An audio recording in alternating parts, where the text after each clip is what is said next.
ধান বিক্রেতার সঙ্গে। আঙ্কেল, আপনার নাম কি? সত্তর আপনি কি নিয়ে আসছেন? ধান নিয়ে আসছে। তো ধানের বাজার কেমন? বাজার এখন ওই যে 1370 আছে। কি ধান? 29। তো 1370 টাকা ধান বেচে আপনার কি লস না লাভ? লসই হচ্ছে তো আমাদের। লসই। আজকে বাজার কম না বেশি? কম আছে আজকে বাজার। কম। হ্যাঁ। বন্ধুরা শুনলেন আপনারা, এই সে ধান আটি সকালের বাজার বান্দাইখারা হাট, আত্রাই, নওগাঁ। আমাদের ঐতিহ্যবাহী হাটে বান্দাইখারা, বিশেষ করে শুক্রবার এবং সোমবারে হাটটি লেগে থাকে। পুরোটাই ধান পট্টি,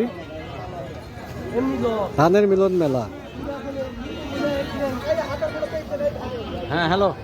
পুরোটাই ধান বাজার। এই যে আমার আম্মু আসছে ধানের হাটিতে, আসো। পুরোটাই ধান বাজার।